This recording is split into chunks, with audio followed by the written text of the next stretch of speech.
안녕하세요. 수련탐구 생활의 해강입니다.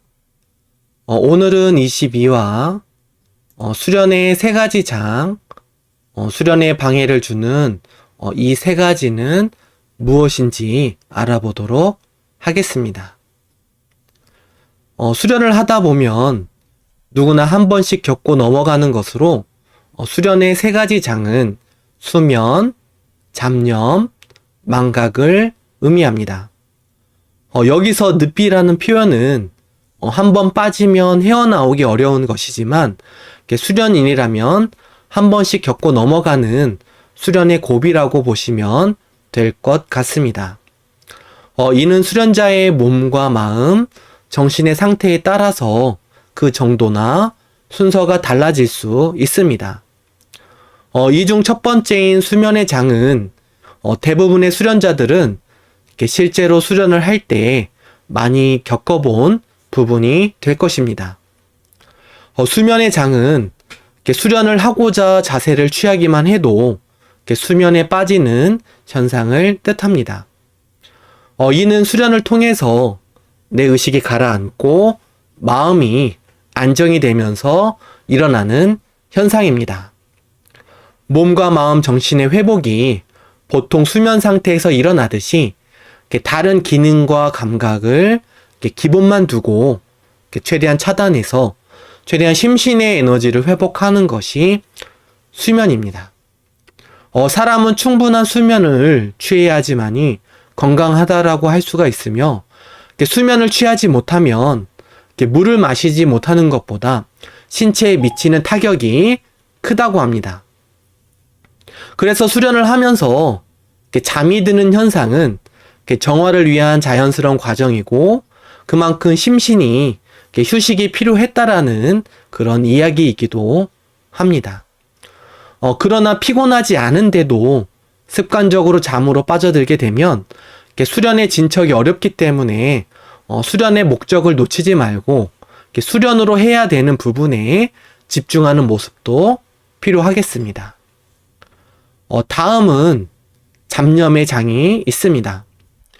잡념의 장은 수련을 하려고 하면 온갖 번뇌와 망상이 일어나는 현상을 말합니다. 생각지도 않는 잡념 등이 많이 일어나기도 하고 이제 고민해 왔던 것들에 대한 잡념이 자주 발생하기도 합니다. 이 또한 이전 편에서 충분히 설명을 하였던 것으로 수련을 통해서 내 의식과 마음이 안정이 되며 현재 자신에게 불필요한 것들이 정화되고 정리가 되는 현상입니다. 조금 더 예를 들면 청소를 하려면 청소를 해야 이제 되는 것들인 어떤 먼지나 쓰레기들이 내 눈에 보여야지만이 청소가 가능합니다. 그런 먼지나 쓰레기가 있음에 이렇게 내가 스트레스를 받고 그것에 대해서 고민하고 신경 쓰고 있기보다는 그것을 빨리 행동으로 실천해서 이렇게 정리를 해버리는 것이 가장 효과적인 정화의 방법이겠습니다. 그래서 잡념이 일어나면 잡념을 없애려고 애를 쓰며 잡념 자체에 집중하기보다는 흐르는 물의 조약도를 바라보듯이 성문에 차분히 집중하다 보면 성문의 집중을 통해서 일어나는 그런 밝은 기운에 의해서 잡념은 서서히 빠르게 정화가 되고 정리가 될 것입니다. 그런 과정을 좀 더 주도적으로 가져가고자 하면 의식유도법이나 수식법, 연상법 등을 이렇게 활용을 해서 잡념 자체를 조금 더 빠르게 정리하는 것도 좋은 방법이 되겠습니다.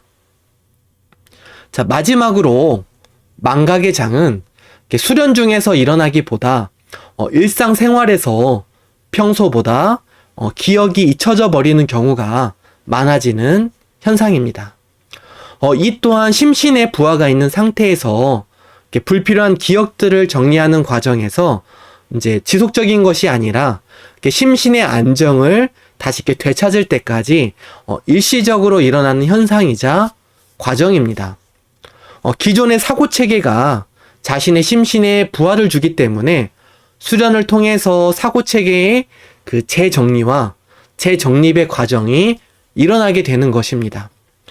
이는 기존보다 체계적이고 효율적인 의식체계를 형성하기 위해서 일어나는 것으로 대체로 수련의 단계나 그 정도에 따라서 그에 맞게 변화가 일어납니다.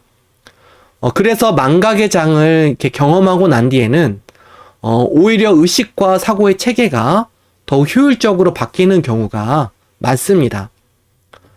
이런 세 가지 장이자 이제 고비들이 일어나는 것을 수련의 대표적인 정화의 작용이기도 하고 이를 일컬어서 명현현상이라고 말하기도 합니다. 명현현상은 말 그대로 이렇게 밝아지면서 일어나는 호전 반응으로 기운이 많아지고 그 밀도가 높아지면서 이제 실제로 몸과 마음, 정신이 밝아지면서 일어나는 현상입니다. 특정 약 등을 이렇게 복용해서가 아니라 이렇게 수련하기 전의 상태가 이렇게 수련이라는 것을 하면서 변화가 일어나는 것이므로 이것은 수련으로 인해서 생기는 현상이며 수련이 잘 되어가기 때문에 일어나는 현상입니다. 이런 작용은 이렇게 발병과는 달라서 길어야 일주일 이상 가는 경우가 흔치 않으며 위의 현상이 일어나고 나서는 대체로 심신이 안정이 됩니다. 반대로 수련을 하기 전과 비교해서 수련을 하고 난 뒤에 머리가 아프다든지 눈이 충혈이 된다든지 등등 이러한 증상이 일주일 넘게 반복이 되면서 또 심해진다든지 하는 것들은 수련의 방법을 잘못 이해하고 적용해서 생기는 현상이므로 지도자에게 상담을 받아보시는 것이 필요합니다. 명현은 그게 이제 오래가지 않는 것이 특징이고 일어난 뒤에 오히려 심신이 개선되는 느낌이 있기 때문에 이것이 일어나는 현상에 집착하지 말고 그것을 이해하고 바른 방법으로 이렇게 꾸준히 시도하는 것이 그 현상에서 빠르게 벗어나는 방법이 됩니다. 여건이 된다면 이에 대해서 좀 더 깊은 성찰과 탐구를 통해서 의식과 마음 또는 이렇게 행동의 변화가 일어나고 자신의 습관이 바뀌게 되면 명현이 일어나는 것에 대한 근본적인 변화와 해결이 이루어질 것입니다. 명현 현상에 대해서 좀 더 비유를 해보자면 오랜 시간 어떤 이렇게 더러운 찌꺼기들이 이렇게 수면 아래 바닥에 가라앉고 이제 그렇게 되고 나니까 내가 볼 수 있는 정도 또는 보이는 정도까지만 맑아 보이고 이상이 없는 상태로 알고 지내게 됩니다. 그러다가 자신이 더 밝아져서 좀 더 깊은 곳까지 바라보는 힘이 생기게 되면 그 안에 가라앉아 있는 찌꺼기들이 보이고 그것들이 건드려지면서 일순물이 탁해지고 어두워지게 됩니다. 그것에 놀라서 그것을 그대로 두게 되거나 회피하게 되면 다시 그것들은 안에 가라앉아서 다시 그 상태를 계속 유지를 하게 됩니다. 그런데 그 찌꺼기들의 존재를 내가 인식을 하고 그것을 정리해야 되겠다는 목적과 의지가 명확하면 힘을 내서 그 찌꺼기들을 이렇게 걷어내려고 노력을 하게 됩니다.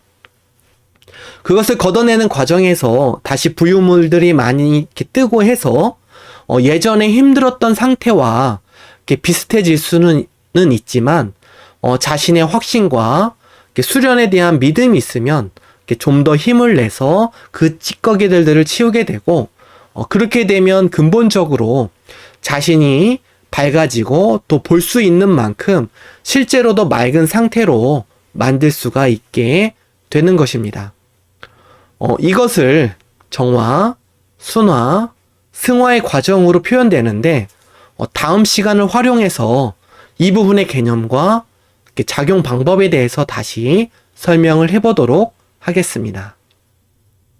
자, 마지막으로 다시 정리를 해보자면 수면의 장, 잡념의 장, 망각의 장은 수련이 잘 되고 있다는 반증이자 정화의 과정입니다.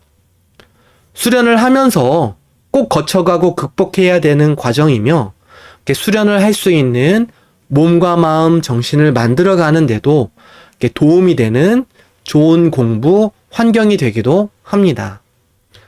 섬에서 육지로 가기 위해서는 반드시 바다를 건너야 하고, 바다를 건너지 않고서는 이렇게 섬을 벗어나서 육지에 오를 수 없음을 이해하고, 자신의 경험과 체득만큼이라도 스스로를 믿고 이렇게 나아가 보면 좋지 않을까 합니다.